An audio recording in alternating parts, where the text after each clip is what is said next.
Für die letzten Sonntag im Gottesdienst sind, wir sind dran an einer Kleingruppenkampagne, wo wir die Königin Esther zusammen anschauen. Und so sind wir zusammen im Kino letzten Sonntag und haben den Film Esther geschaut. Ich weiß nicht, wie es denen gegangen ist, die sind, aber mich hat nochmal ganz neu beeindruckt, also nur schon die Umgebung, wo da gezeigt worden ist, das orientalische Leben. Und ich glaube, das können wir wie behalten für heute. Auch heute dürfen wir nicht vergessen, dass wir da in einem orientalischen Umfeld sind.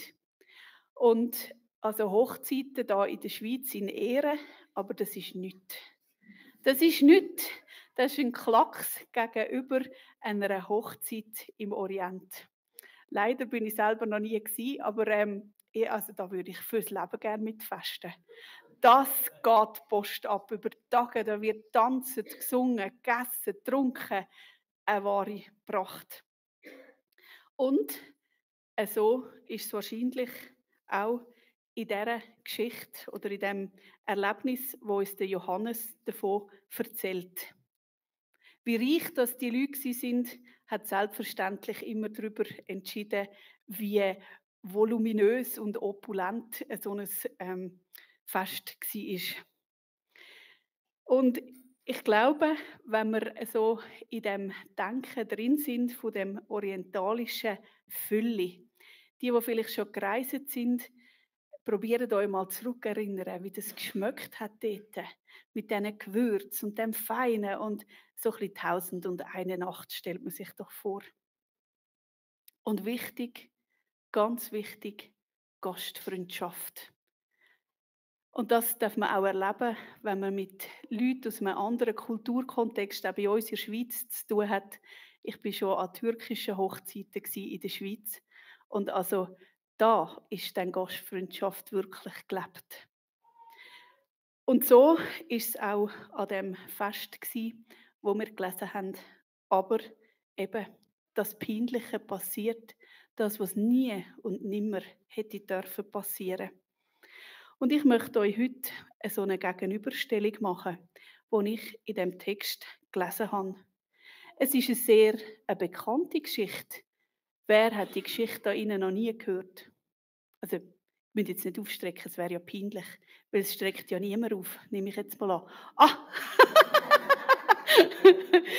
Zum guten Glück stimmt es nicht, weil sie hat es ja schon vorgelesen. Aber es ist doch so eine Sonntagsschulgeschichte, oder? Alle kennen sie tipptopp. Wasser wird zu Wein.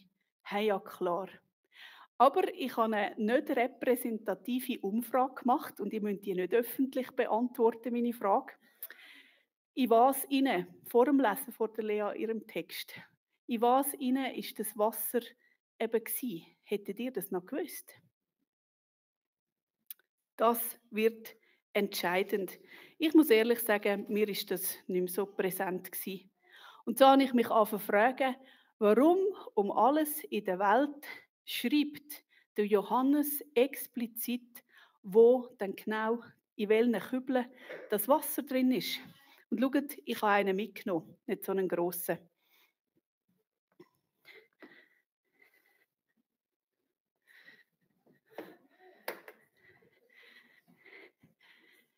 Also, weil wir ja nicht jüdisch sind, haben wir ja nicht Gefäß, wo das Wasser drin ist, zum uns reinigen.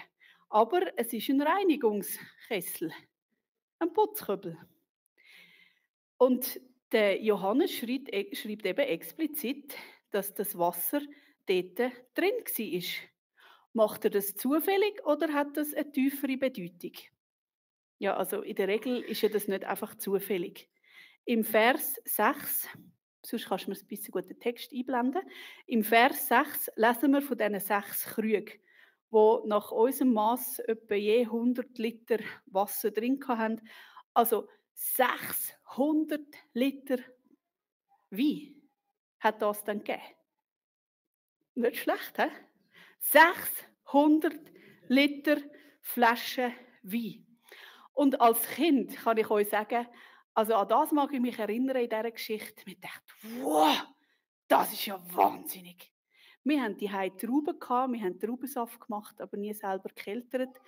Aber ich habe schon gewusst, wie viel Arbeit das für so einen Liter Traubensaft braucht. Also das ist unglaublich. Und jetzt, heute, als Salutistin, also ehrlich, wow, nein, 600 Liter Wasser, Wein. Wieso macht der Wein? Ich meine, Entschuldigung, aber wenn es nach der Heisenberg echt, ich weiß nicht, was er hätte machen müssen. Eben Traubensaft oder vielleicht ein Gocki oder ein Fanta oder ein Rivella. Wieso macht der Wein? Weil in den Briefen von Paulus, also es ist ja nicht so, dass die Bibel nicht würde sagen, dass ein schwieriger Umgang mit Alkohol grösste Probleme verursacht. Die Bibel ist sehr klar. Aber trotzdem da gibt es 600 Liter feinsten, allerbesten Wein. Ja, was macht er denn da? Es muss also einen tieferen Sinn haben, wenn Reinigungswasserkrüge ausgerechnet in denen eben das Wasser zu Wein wird. Und eine Auslegung, die ich sehr nachvollziehen kann, sagt eben, dass das Reinigungswasser, dass das für die Taufe vom Johannes steht. Das Wasser ist gefüllt, oder die Krüge sind gefüllt mit Wasser. Die Taufe vom Johannes, sagt er ja auch, ist eine Taufe mit Wasser. Es ist die vorbereitende Reinigung, wo der Johannes angezeigt hat. Und für jüdische Leute ist es ganz klar gewesen, wenn man rein sein will, und das meint nicht super im Sinn von nicht stinken, sondern rein vor Gott, dann muss man eine ganze Reihe an Reinigungsritual über sich ergehen lassen. Die muss man auf sich nehmen, damit man rein vor Gott stehen kann. Einfach so da am Sonntagmorgen reinschlarpen, das geht nicht, wenn man im jüdischen Verständnis dem heiligen Gott begegnen will. Und so ist klar für die Leute, wenn man rein sein will, muss man sich reinigen nach dem Gebot und dem Gesetz. Das kann man alles nachlesen, schon im Mose und nachher auch im Matthäus-Evangelium. Weil das ist geschrieben für jüdische Leute, dass sie verstehen, wer eben Jesus ist. Und gerade das Hochzeitspaar hat eine lange Prozedur über sich ergehen lassen, bis sie kultisch rein heiraten. Und auch die Gäste, die haben natürlich auch sich reinigen. Und darum hat das ohne Problem eben 600 Liter Wasser gebraucht. Aber an dieser Hochzeit ist alles andere. An dieser Hochzeit hat es einen Unterschied zu allen anderen Hochzeiten. Auf der Gästeliste hat es jemanden, der nie sonst an einer Hochzeit war. Nämlich der Messias, der Vollender. Der steht auf der Gästeliste. Jetzt ist echte Hochzeit. Das ist ja ein Wortspiel, das man auf Deutsch sehr gut machen kann. Hochzeit, die hohe Zeit, die festliche Zeit. Jetzt ist Hochzeit. Und sollen die Hochzeitsleute fasten und darben, wenn der Bräutigam da ist, wenn alles gut ist? Nein, jetzt soll richtig gefastet werden. Jetzt ist Hochzeit. Und wenn der König, der Messias, eingreift, dann passiert natürlich nicht, dass aus Wasser Fussel wird, sondern dann gibt es allerbeste Wein. Als ein Zeichen in der überflüssenden, überreichen Fülle. Die Jünger sollen schon ganz am Anfang sehen und verstehen, dass jetzt eben Hochzeit ist. Der königliche Bräutigam ist mitten unter ihnen. Nachzulesen auch in Matthäus 22, 1-4. Der Messias verbringt ein Zeichen und eine neue Zeit bricht an. Da, wo er ist, braucht es die alte Reinigung nach dem Gesetz nicht mehr. Die alte Angst, nicht zu genügen. Die alte Angst, die ist vorbei. Das ist für uns so selbstverständlich. Wir, die zum Teil gross geworden sind, in dem Wissen, dass das so ist. Aber da, wo er ist, braucht es die alte Reinigung nach dem Gesetz nicht mehr. Die alte Angst, nicht zu genügen, ist vorbei. Eine neue Zeit fängt an. Freiheit und Freude tritt an die Stelle von Ängstlichkeit und Sorge. Ängstlichkeit und Sorge langt es echt? Nimmt mich Gott echt an? Habe ich echt genug? Ist es echt richtig? All das, die Ängstlichkeit und die Sorge, die sind vorbei. Der edle Wein anstelle vom Wasser. Und so will ich dich und mich fragen, auf welcher Hochzeit lebst du? Dort, wo der Wein halt immer wieder ausgeht und wo man ihn immer wieder neu selber beschaffen muss, wo man sich selber reinigen muss. Oder mit Jesus, wo der Himmel aufgeht und ein Wunder geschieht. Durch ihn will er dir und mir Wein machen. Das will heißen, will ich und du aus dieser neuen Gerechtigkeit durch Jesus und Versorgung leben können. Dass wir nicht mehr selber kämpfen um Gerechtigkeit, sondern dass Jesus das für uns macht. Bist du mit dem Jesus unterwegs, wo durch seine Gnade und Barmherzigkeit dir alles schenkt? Alles voller Zugang zur Herrlichkeit und wo deine Bitten erhört? Und zur Erinnerung, für jüdische Leute ist es völlig klar gewesen. Niemand kann vor dem Gesetz bestehen. Niemand. Für uns Westler ist das ein komischer Gedanke manchmal. Wir sind doch so siegessicher, wir haben doch alles im Griff und ist doch alles gut. Ein heiliger Gott, was ist denn das? Aber Gott ist heilig. Bei ihm verliert es nichts, wo nicht nach dem Gesetz ist. Keine Sünde, kein Unrecht, nichts. Und so können wir allein vor dem Gesetz nicht bestehen. Und er, Gott, lädt dich heute ein, dein Leben ihm anzuvertrauen. Dass du die alten Reinigungsrituale nicht mehr brauchst, sondern dass du von dem Wein kannst trinken, der als Zeichen von seiner Gnade und Barmherzigkeit da ist. Auch neue Reinigungsrituale brauchst du nicht.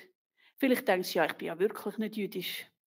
Aber wenn man doch so in die Welt raus schaut, glaube ich, haben wir neue Reinigungsrituale. Wer nicht schlank, rank, sportlich, geliked oder was auch immer ist, der hat versagt.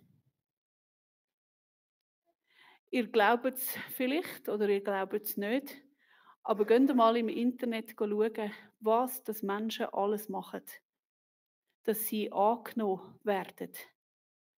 Von extremen Essgewohnheiten. Ich habe mich mit dem Thema Magersucht intensiv auseinandergesetzt.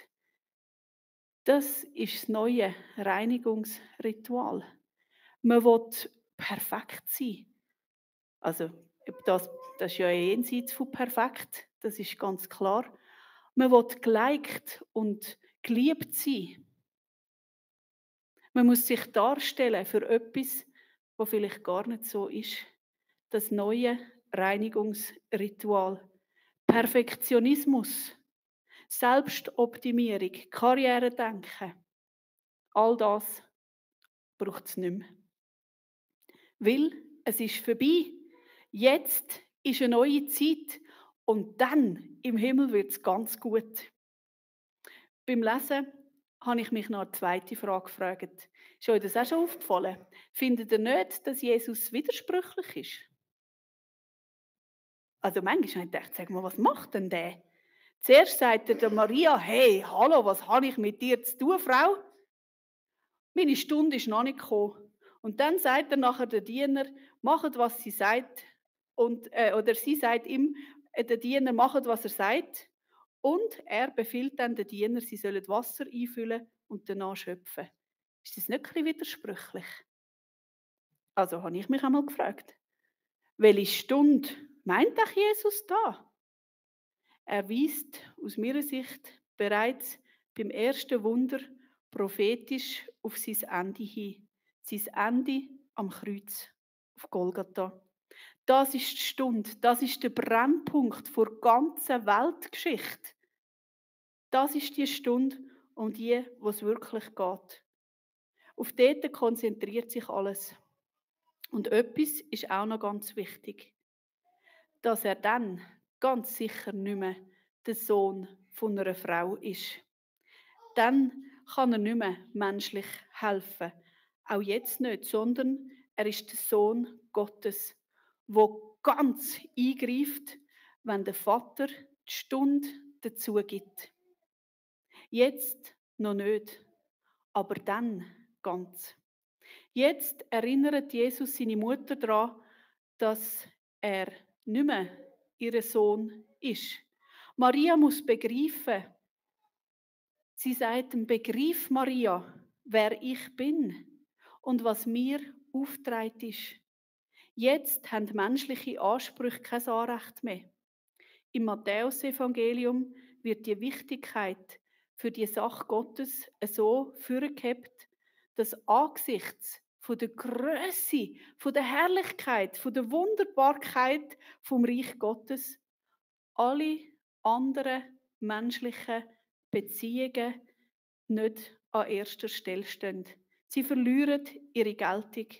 Nachzulesen im Matthäusevangelium 8, 21 und folgende oder 10, 37. Familienbindungen, Clanbindungen, an welche Familie, dass man jetzt gehört, ob man von irgendetwas ist oder zu etwas. Oder die, wo man sagt, wow, bei denen, das ist super. All das, das zählt nicht mehr. Familienbindungen dürfen nie stärker sein als Bindung als Reich Gottes. Das scheint Jesus der Maria da deutlich zu machen.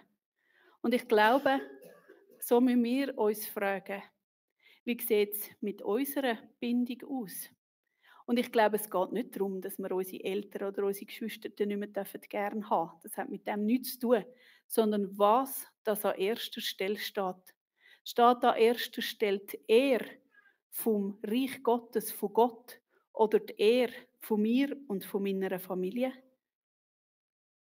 Das wird Jesus da der Maria deutlich machen. Und so müssen wir uns fragen, wie steht es um meine Bindung? Jesus ist am Kreuz gestorben. Für mich, für dich. Damit wir eben die erste Bindung für das Reich Gottes haben. Wo Zugang zur ganzen Fülle gibt. Wir haben es gesungen. Wir haben es gesungen. Es ist gut. Und es ist nicht nur der Zugang in den Himmel, es ist auch der Zugang zu dem Hirt, der uns durchs ganze Leben durchträgt, im dunklen Tal und uns an die frischen Wasserbäche führt. Die Fülle, die kann uns niemand auf Erden schenken. Und auch für die frisch verliebt sind, da hat man doch manchmal das Gefühl, wow, jetzt habe ich meinen Held gefunden, der kann mir alles geben. Tut mir leid, mein Held. Es langt auch nicht. Keine menschliche Beziehung kann uns das bieten. Die Maria hat anscheinend etwas tief drin verstanden. Sie weiß um die Macht und die Gnade von Jesus. Sie weiß auch, sorry, darüber kann ich nicht verfügen. Wenn er es dann macht, dann macht dann. Aber sie hat es verstanden. Und so kommen die Diener ins Spiel. Und die Diener, die sind mir ganz neu zum Vorbild geworden. Um die ist es in der Sonntagsschule irgendwie nie so gegangen. Es ist immer um das Wasser und den Wein gegangen. Aber da hat es Diener und die werden erwähnt. Und die Diener, es sind eben Diener. Ich weiss nicht, ob ihr so folgsame Arbeitnehmer sind. Ich habe ein bisschen einen widerspenstigen Geist. Ich habe schon immer verstehen, warum dass man jetzt etwas machen muss. Aber die Diener, die folgen einfach. Die folgen. Sie folgen. Und weil es eben Diener sind, füllen Sie zuerst die Krüge randvoll mit Wasser. Ja, vielleicht denken Sie, der Rabbi hat vielleicht ein neues Reinigungsritual oder irgendetwas. Kann ja sein. Sie machen das. Es muss Ihnen vielleicht im ersten Moment gar nicht so komisch vorkommen sein.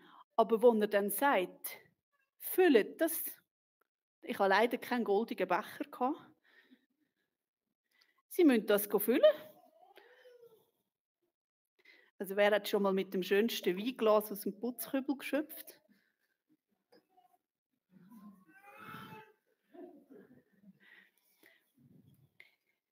Und wie hättet ihr euch echt gefühlt, wenn ihr an so einer edlen Hochzeit mit dem Putzwasser müsstet zum Mundschenk, zum Obersten? Also, ja, ist schon ein bisschen komisch, oder? Mit dem Putzkübel. Ich meine, ihr wisst ja, was da drin ist, oder? Du mal heben. Nein, musst nicht trinken, musst warten.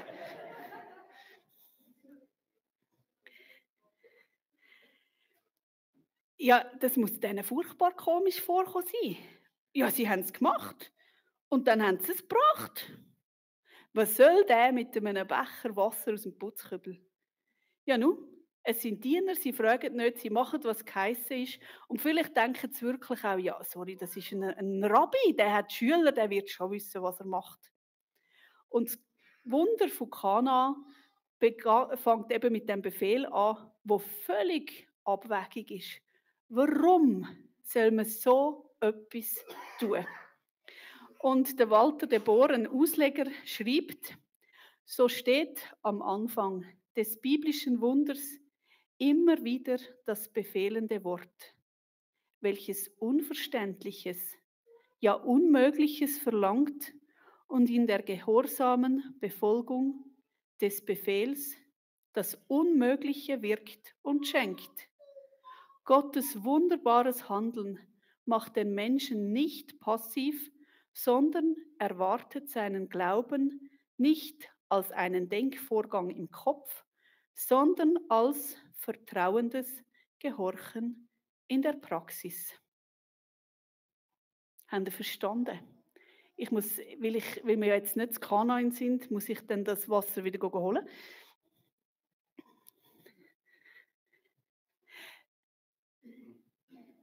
Die Diener sind die ersten Zeugen geworden, dass von dem Wasser Wein geworden ist. Und zwar nicht, weil sie irgendetwas gemacht haben, sondern weil sie einfach das da haben, was Gott, der Messias, Jesus, ihnen aufgetragen hat. Darum sind sie nachher Zeugen geworden. Also eben, wir sind nicht zu Kana, es tut mir leid. Ich musste eine Flasche Wein mitnehmen. Und es ist also sauberes Wasser, wir müssen nicht Sorgen haben. Oh, danke.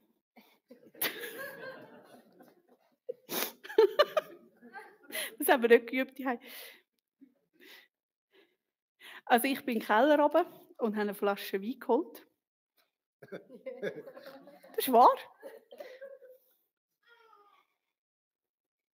Probier mal. Kann man ihn trinken?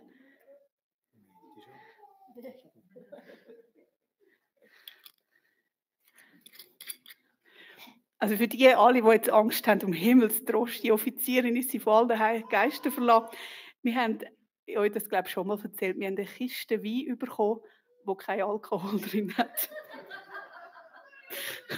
Und da wir nicht so Weinfreunde sind, steht jemand am Keller. Und ich habe gedacht, wunderbar, das kann man gut brauchen heute. Kann man trinken? Gut.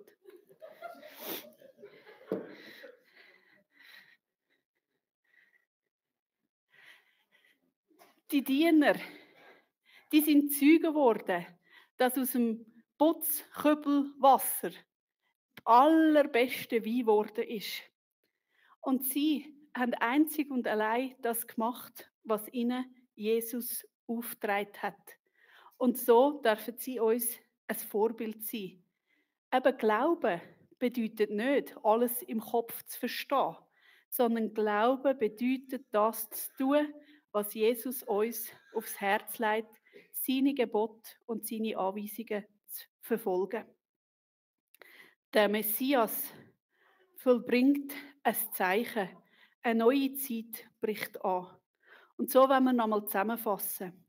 Da, wo der Messias ist, da braucht es die alte Reinigung nach dem Gesetz nicht mehr.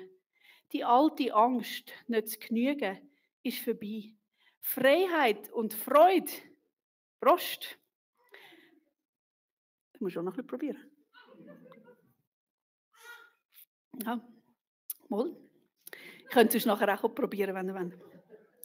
Freiheit und Freude tritt an die Stelle von Ängstlichkeit und Sorge. Wie edler Wein anstelle von Wasser. Und ich möchte euch und mich ermutigen, machen wir es so wie Diener, vertrauen Gott. Und machen wir es so für das, was er gekommen ist. Er hat sein Leben für dich und für mich vergossen, dass wir nicht mehr im alten Bund, sondern im neuen Bund leben können. Amen.